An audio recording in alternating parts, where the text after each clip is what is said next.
সুপ্রিয় শিক্ষার্থীবৃন্দু, আসসালামু আলাইকুম। আমাদের ঐতিহ্যবাহী চট্টগ্রাম কলেজের রসায়ন বিভাগের অনলাইন ভিডিও ক্লাস কার্যক্রমের পক্ষ থেকে তোমাদেরকে স্বাগতম। সবাই কেমন আছো?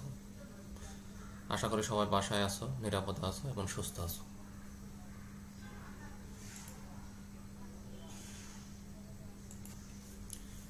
সুপ্রিয় শিক্ষার্থীবৃন্দু, আজকে রসায়ন দ্বিতীয় পত্রে পরিমাণগত রসায়নের কিছু গুরুত্বপূর্ণ টপিক নিয়ে আলোচনা করব।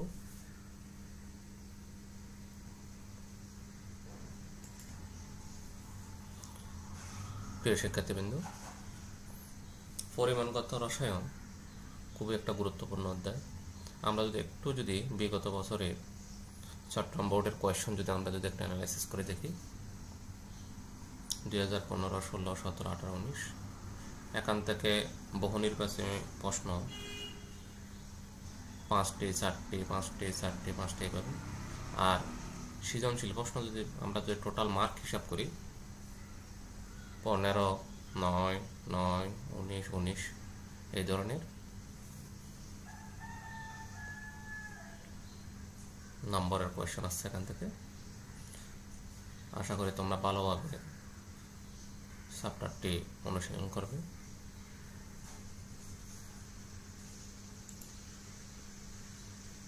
এই শিক্ষার্থীবৃন্দু, আমরা এই চ্যাপ্টারের শিখন ফলটা যদি একটু দেখি,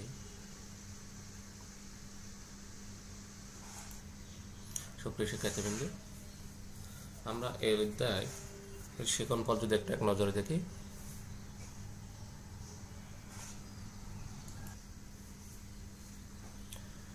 প্রিয় শিক্ষার্থীবৃন্দু, এবার আসে আমরা পরিমাণগত রসায়ন। অজানা দ্রব্য বা নমুনায় এর উপাদানগুলো অর্থাৎ মৌলিক বা যৌগিক পদার্থের পরিমাণ নির্ণয় সম্পর্কিত রসায়নে পরিমাণগত রসায়ন। তাহলে আমরা কোনো একটা অজানা দ্রব্য বা নমুনায় কী কী উপাদান আছে, এর যদি আমরা পরিমাণটা বের করি তাহলে হয়ে যাবে পরিমাণগত রসায়ন। পরিমাণগত রসায়ন পদ্ধতি বা প্রক্রিয়া আমরা দুই প্রকার বলতে পারি। একটা হচ্ছে আয়তনিক বা অনুমাপনগত বিশ্লেষণ, আর একটা হচ্ছে বর্মাত্রিক বিশ্লেষণ।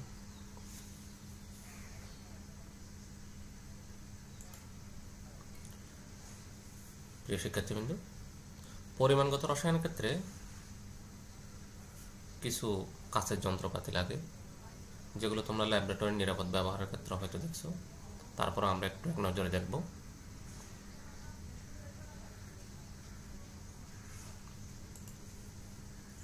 সুপ্রিয় শিক্ষার্থীবৃন্দ, যেমন মেজারিং সিলিন্ডার বা মাপন সিলিন্ডার, এটা হচ্ছে বিভিন্ন প্রকৃতির কাঁচের নল, যার এক মুখ খোলা অন্য মুখ বন্ধ। এর দ্বারা সাধারণত তরল উপাদানকে পরিমাপ করা হয়। তাহলে এটা হচ্ছে মাপন সিলিন্ডার বা মেজারিং সিলিন্ডার। আয়তনিক ফ্লাস্ক, এটা খুবই দরকার। সরু গলাযুক্ত কাঁচের পাত্র, যার তলাটা চ্যাপ্টা, নির্দিষ্ট আয়তনের প্রমাণ দ্রবণ তৈরির জন্য এটি ব্যবহার করা হয়। এটাকে আমরা স্ট্যান্ডার্ড ফ্লাস্কও বলতে পারি। প্রিয় শিক্ষার্থীবৃন্দু, আমাদের দরকার হতে পারে বুলেট। বুলেট এইভাবে দেখছো, হয়তো ল্যাবে তোমরা দেখছো। পিপেটের দরকার হতে পারে। তাহলে বুলেট আর পিপেট এখানে ছবি দেখে বুঝতে পারতেছো, এবং দুইটা কাজ সম্পর্কে এখানে আছে বিস্তারিত।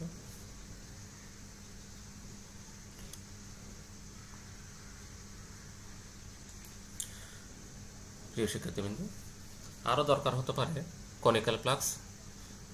তাহলে কনিক্যাল ফ্লাস্কের চিত্র দেখে বুঝতে পারতেছো, এবং এখানে বর্ণনা আছে।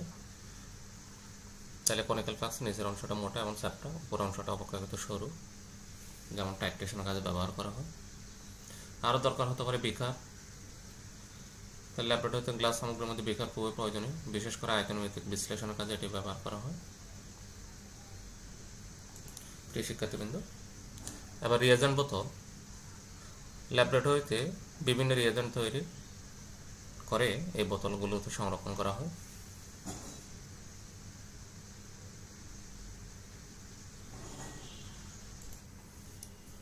প্রিয় শিক্ষার্থীবৃন্দ, এবার আসি বিকারক বা রিয়েজেন্টস। যে সকল বস্তু রাসায়নিক পরীক্ষা নিরীক্ষায়, শনাক্তকরণ পরীক্ষা, মাত্রিক বিশ্লেষণ অথবা নতুন যৌগ উৎপাদন ইত্যাদি প্রক্রিয়া ব্যবহৃত হয়, তাদেরকে বিকারক বলে। Very very important. Reagents. Spatula, এটি হলো লম্বা হাতলযুক্ত মরিচারোধক ইস্পাতের তৈরি ছোট্ট একটি চামচ। রাসায়নিক পদার্থের বড় পরিমাণে এটি ব্যবহৃত হয়। তাহলে বিকারক স্পেস হলো। এই টার্মগুলো একটু সম্পর্কে তোমরা জানছো।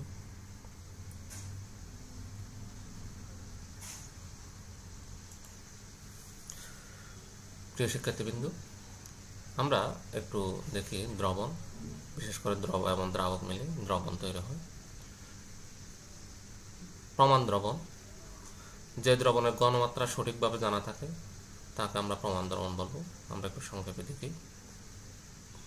যেমন মোলার দ্রবণ, স্থির তাপমাত্রায় কোনো দ্রবণের প্রতি লিটার আয়তনে 1 মোল দ্রব দ্রবীভূত থাকলে সেই দ্রবণকে ওই দ্রবণে মোলার দ্রবণ বলে।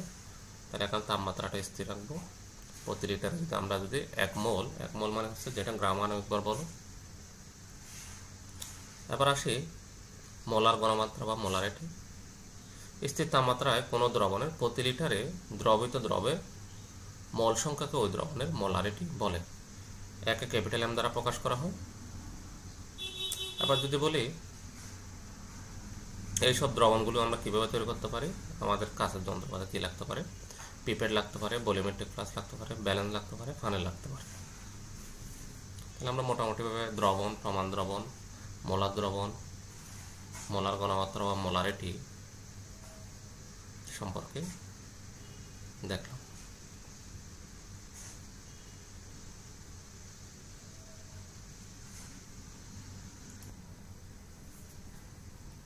প্রিয় শিক্ষার্থীবৃন্দ, এবার আসি ঘনমাত্রা বা কনসেন্ট্রেশন, যে টার্মগুলো আমাদের জন্য সবসময় দরকার। প্রতি একক আয়তন দ্রবণ বা দ্রাবকে দ্রবীভূত দ্রবের পরিমাণকে ঘনমাত্রা বলে। অর্থাৎ প্রতি একক আয়তন দ্রবণে বা দ্রাবকে কী পরিমাণ দ্রব আছে এটাকে আমরা ঘনমাত্রা বলব। ঘনমাত্রাকে যেমন মোলারিটি, মোলালিটি, নর্মালিটি, শতকরা পরিমাণ, পিপিএম ইত্যাদি এককে প্রকাশ করা হয়। ঘনমাত্রাকে অনেকগুলো এককে প্রকাশ করা হলেও মোলারিটি সবচেয়ে বহুল ব্যবহৃত। প্রিয় শিক্ষার্থীবৃন্দ, এবার আসে মোল। কোনো উপাদানের যত গ্রাম পরে 6.023 × 10⁻23 অণু বা পরমাণু বা আয়ন থাকে তত গ্রাম বরকে ওই উপাদানের 1 মোল বলা হয়ে থাকে। অর্থাৎ অ্যাভোগাড্রো সংখ্যা অণু হতে পারে, পরমাণু হতে পারে, আয়ন হতে পারে। রিন্স, এটা সবসময় আমরা দেখবো। রিন্স, বোরেব্রাড পিপেট বা আয়তনমিতিক ফ্লাস্ক, অর্থাৎ যে কোনো কাজ সামগ্রীতে যে দ্রবণ নেওয়া হবে সে দ্রবণের কিছু পরিমাণ নিয়ে যন্ত্রটিকে আণবিকভাবে কয়েকবার চক্রাকারে ঘুরিয়ে ভিতরের অংশ বীজাণুর পর ফেলে দেওয়া হয়। এটি রিন্স নামে পরিচিত। অর্থাৎ বুলেট বা পিপেট বা যে কোনো আমরা কাঁচের যন্ত্রপাতি যখন ইউজ করব তার আগে আমরা যে পদার্থটা নেব বা যে দ্রবণটা নেব এটা দিয়ে অল্প কিছু দিয়ে একটু কী করে ফেলবো, ধুয়ে ফেলবো। এটা হচ্ছে রিন্স।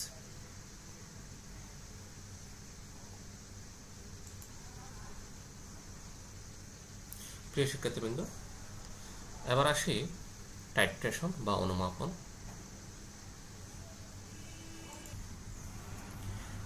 প্রিয় শিক্ষার্থীবৃন্দ, টাইট্রেশন বা অনুমাপন উপযুক্ত নির্দেশের উপস্থিতিতে কোনো জানা দ্রবণের ঘনমাত্রার সাহায্যে অজানা দ্রবণের ঘনমাত্রা নির্ণয় করার প্রক্রিয়াকে টাইট্রেশন বা অনুমাপন বলে। তোমরা হয়তো বইয়ে দেখছো। আরেকবার বলতে পারি, সেটা হচ্ছে আয়তনমিতিক বিশ্লেষণের যে অংশে প্রমাণ দ্রবণের সাহায্যে অজানা দ্রবণের ঘনমাত্রা নির্ণয় করা হয় তাকে টাইট্রেশন বলে। অর্থাৎ আমরা একটা নির্দেশকের উপস্থিতিতে একটি জানা দ্রবণের ঘনমাত্রার সাহায্যে অজানা দ্রবণের ঘনমাত্রা যেভাবে নির্ণয় করবে এটাকে হচ্ছে কি টাইট্রেশন বা অনুমাপন। একটু ভালো করে দেখে নেবা।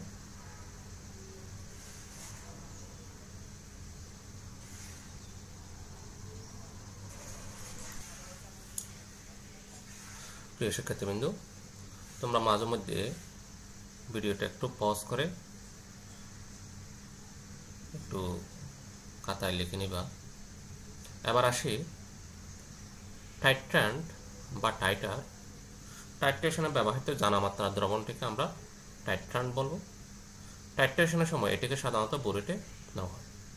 তাহলে টাইট্রান্ট বা টাইটার। আরেকটা হচ্ছে টাইট্রান্ট।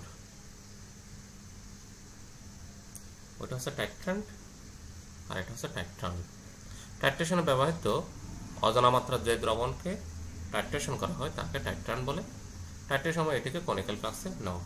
তাহলে একটা হচ্ছে টাইট্রান আর একটা হচ্ছে টাইট্রান। একটু ভালো করে দেখবা।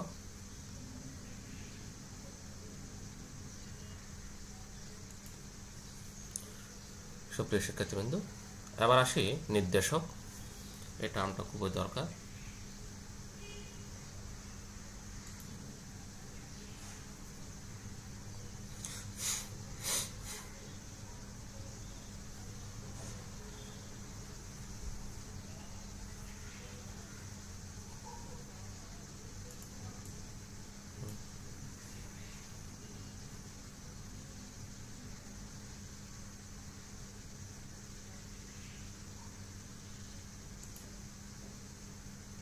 প্রিয় শিক্ষার্থীবৃন্দ, নির্দেশক এটা আমরা জটিল জৈব পদার্থ বলতে পারি। বিশেষ করে নিজের বর্ণ পরিবর্তনের মাধ্যমে টাইট্রেশনের সমাপ্তি বিন্দু নির্দেশ করে, যেমন মিথাইল, অরেঞ্জ, ফেনফথ্যালিন। তাহলে এগুলো হচ্ছে নির্দেশক। প্রিয় শিক্ষার্থীবৃন্দ, যখন তোমরা টাইট্রেশনে কাজ করবে, হয়তো এইভাবে কনিক্যাল ফ্লাক্স যখন তোমরা কাজ করবে এইভাবে দেখবা।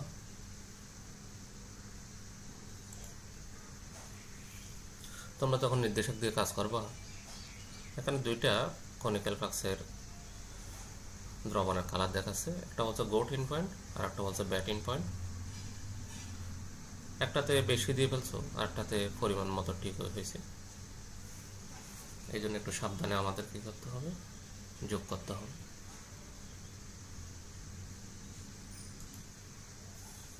এ হচ্ছে বুরেট কনিক্যাল ফ্লাক্স। তোমরা নিশ্চয়ই ব্যবহারিক যখন করবে এগুলো আরো ভালো মতো বুঝবে।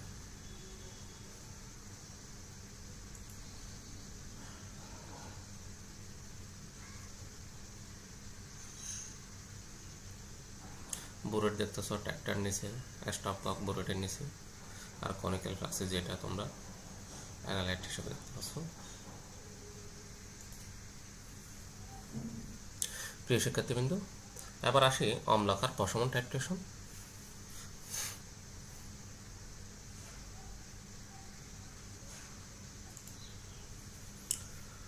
অম্লকার বা প্রশমন টাইট্রেশন যে টাইট্রেশন প্রক্রিয়ায় কোনো প্রমাণ অ্যাসিড দ্রবণ দ্বারা কোনো ক্ষারের অজানা শক্তিমাত্রা বা ঘনমাত্রা নির্ণয় করা হয় তাকে অম্লমিতি বা অ্যাসিডোমেট্রি বলে।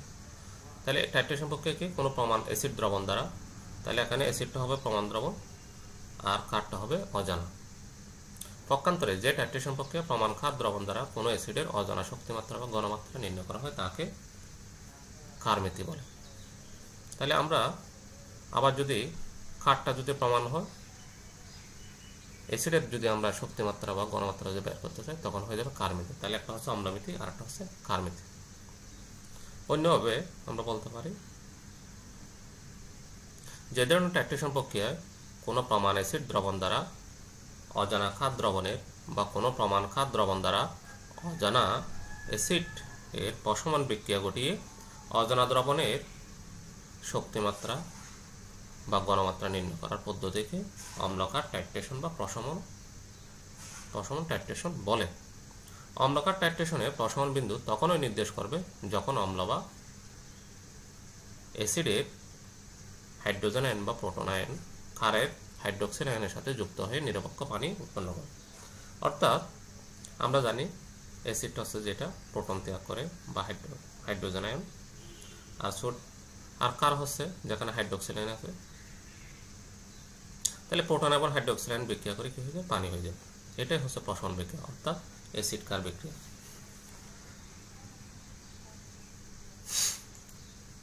সুপ্রিয় শিক্ষার্থীবৃন্দ, এবার আসি জারণ বিজারণ টাইট্রেশন। তোমরা জারণ সম্পর্কে জানো, বিজারণ সম্পর্কে জানা আছে।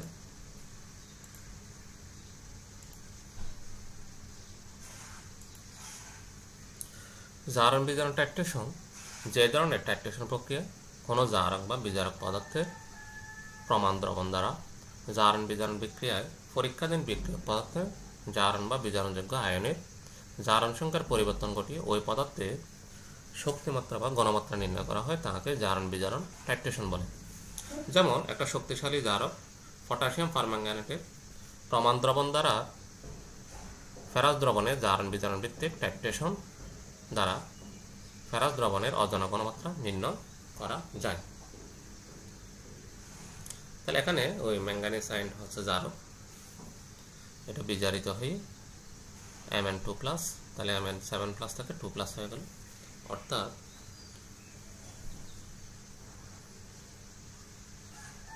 এবং ফেরাস জারিত হয়ে ফেরিকে পরিবর্তিত হবে, অর্থাৎ এখানে জারণ বিজারণ ঘটনাটা ঘটতেছে। এই জন্য এটাকে জারণ বিজারণ টাইট্রেশন বলে। প্রিয় শিক্ষার্থীবৃন্দ, এবার আসি আয়োডোমিথি। প্রিয় শিক্ষার্থীবৃন্দ,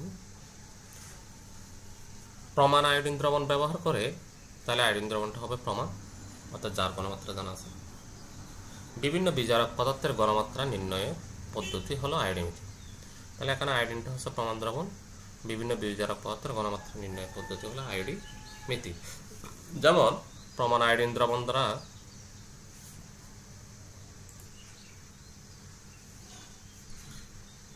শিক্ষার্থীবৃন্দ, তাহলে প্রমাণ আয়োডিন দ্রবণ দ্বারা সোডিয়াম থায়োসালফেটের ঘনমাত্রা নির্ণয় করা যায়। তাহলে এটা হয়ে যাবে আয়োডোমিথি।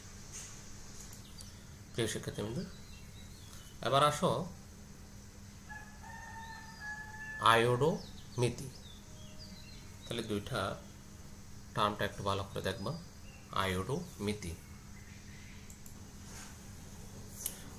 সুপ্রিয় শিক্ষার্থীবৃন্দ, তাহলে আয়োডোমিথি হচ্ছে যে পদ্ধতিতে কোনো জারক পদার্থের সাথে আয়োডাইড লবণের মাত্রিক বিক্রিয়ায় দ্রবণে মুক্ত আয়োডিনকে কোনো বিজারকের সাহায্যে অনুমাপন বা টাইট্রেশন করা হয়, তাকে আয়োডোমিথি বলে। তাহলে এখানে কি করব, যে পদ্ধতিতে কোনো জারক পদার্থের সাথে আয়োডাইড লবণের মাত্রিক বিক্রিয়ায় দ্রবণে মুক্ত আয়োডিনকে কোনো বিজারক পদার্থের সাহায্যে অনুমাপন বা টাইট্রেশন, তাকে আয়োডোমিথি। যেমন কপারের পরিমাণ নির্ণয়ে কিউপ্রিক আয়ন এবং পটাশিয়াম আয়োডাইডের মাত্রিক জারণ বিজারণ বিক্রিয়ায় দ্রবণে হাইড্রোজেন আয়ন মুক্ত হয়, যার পরিমাণ বিজারক থায়োসালফেটের প্রমাণ দ্রবণ দ্বারা আয়োডোমিথি টাইট্রেশন পদ্ধতিতে নির্ধারণ করা হয়। আয়োডোমিথি টাইট্রেশন নিম্নরূপ বিক্রিয়া সংঘটিত হয়। তাহলে বিক্রিয়াটা দেখো কিভাবে হলো।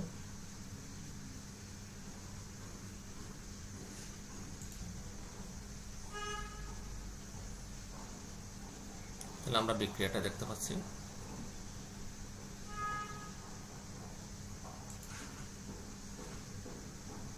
প্রিয় শিক্ষার্থীবৃন্দ, এবার আসি মোল ভগ্নাংশ, এটা আমাদের দরকার হবে। প্রিয় শিক্ষার্থীবৃন্দ,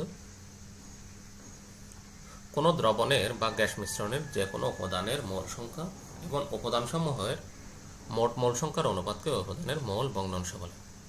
অর্থাৎ এখানে লবভর থাকবে। একটি দ্রবণে যদি n মোল দ্রব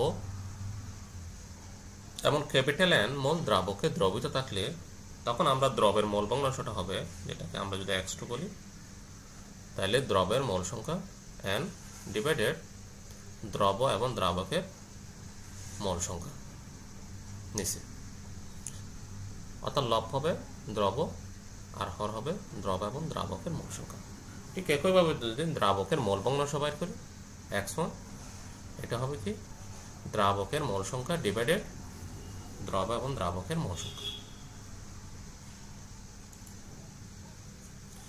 প্রিয় শিক্ষার্থীবৃন্দ, এবার আসি ঘনমাত্রা অনুসারে বিভিন্ন দ্রবণের নাম।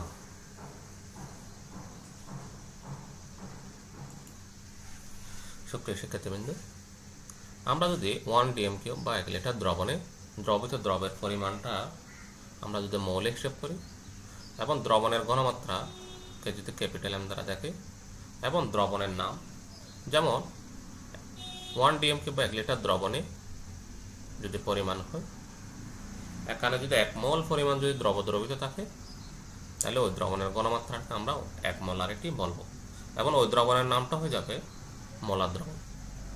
ঠিক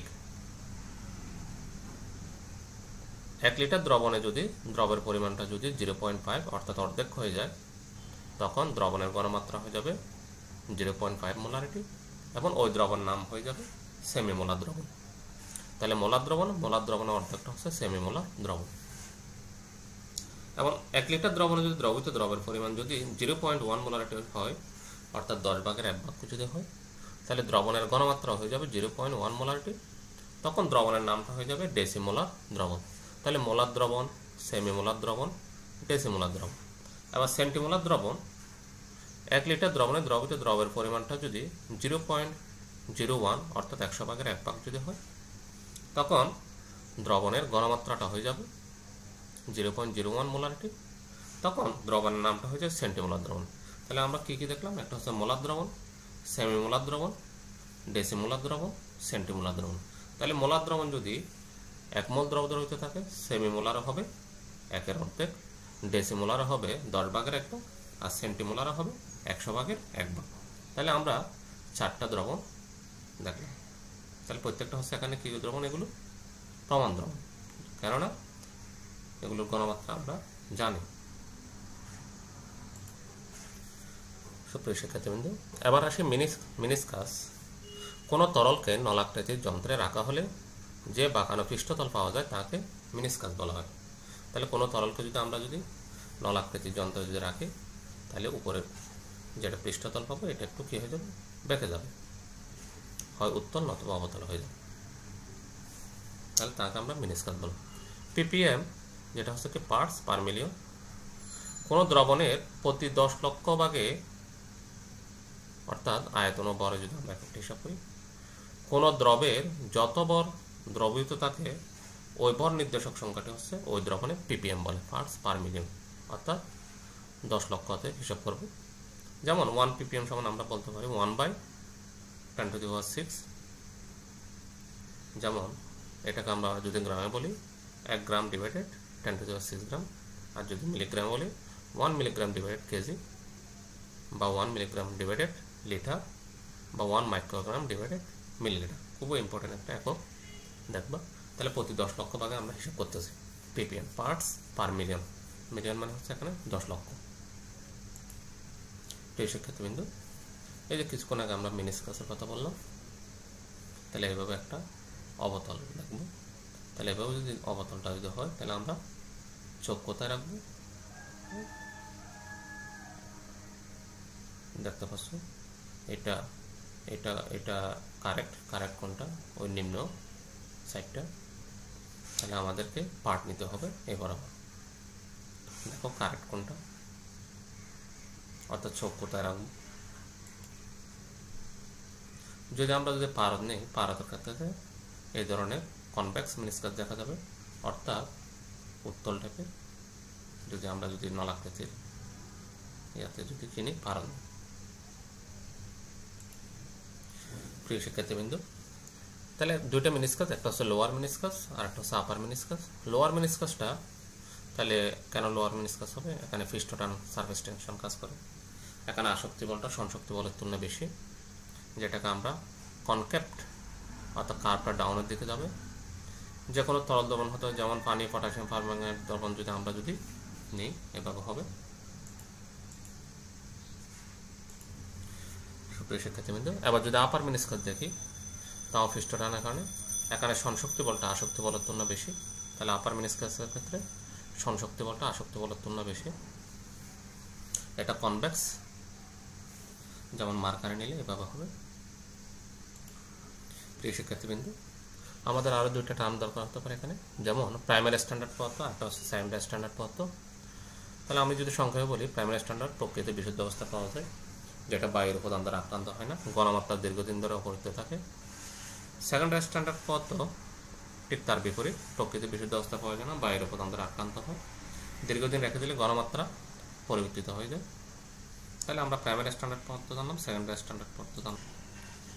সুপ্রিয় শিক্ষার্থীবৃন্দ, তাহলে প্রাইমারি স্ট্যান্ডার্ড, সেকেন্ডারি স্ট্যান্ডার্ড পদার্থের কিছু আমরা এক্সাম্পল যদি দেখি, যেমন প্রাইমারি স্ট্যান্ডার্ড পদার্থ অনার্দ্র সোডিয়াম কার্বনেট, পটাশিয়াম ডাইক্রোমেট, আর্দ্র অক্সালিক অ্যাসিড, আর্দ্র sodium oxalate, succinic acid. Secondary standard পদার্থ যেমন sulphuric acid, sodium hydroxide, potassium hydroxide, potassium permanganate এবং হাইড্রোজেন ক্লোরাইড। এগুলো এখানে একটু মনে রাখার জন্য তোমরা একটা টেকনিক অ্যাপ্লাই করতে হবে, সেটা হচ্ছে আণবিক সংকেত এখানে যেগুলো দেখতে পাচ্ছ যার মধ্যে সি বর্ণ আছে সেগুলোকে আমরা প্রাইমারি স্ট্যান্ডার্ড পদার্থ বলবো। একটু ব্যতিক্রমটা হচ্ছে হাইড্রোক্লোরিক অ্যাসিড। তাহলে আমরা একটু মনে রাখতে পারবো এভাবে। তাহলে যেখানে সি আছে সেগুলো হচ্ছে প্রাইমারি স্ট্যান্ডার্ড পদার্থ, আর যেগুলো সি নেই সেগুলো হচ্ছে সেকেন্ডারি স্ট্যান্ডার্ড পদার্থ। তাহলে বহু নির্বাচনী যখন হবে এমসিকিউতে তোমরা সহজে প্রাইমারি স্ট্যান্ডার্ড পদার্থ কোনটা, সেকেন্ডারি স্ট্যান্ডার্ড পদার্থ কোনটা সহজে আইডেন্টিফাই করতে পারবে। এটা হয়তো তোমাদের মনে রাখার জন্য একটা টেকনিক হতে পারে। তাহলে কি মনে রাখবা, আণবিক সংখ্যাতে সি বর্ণ থাকলে সেটা প্রাইমারি স্ট্যান্ডার্ড পদার্থ, শুধু একমাত্র একটা মেলে না, সেটা হচ্ছে হাইড্রোক্লোরিক অ্যাসিড।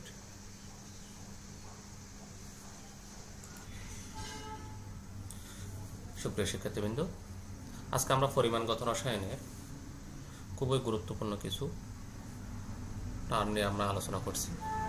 আশা করি সবাই ভিডিওটা একটু পজ করে করে দেখবা এবং সব টার্মগুলো একটু প্র্যাকটিস করবা। তো আজকে এতটুকুই থাক। সবাই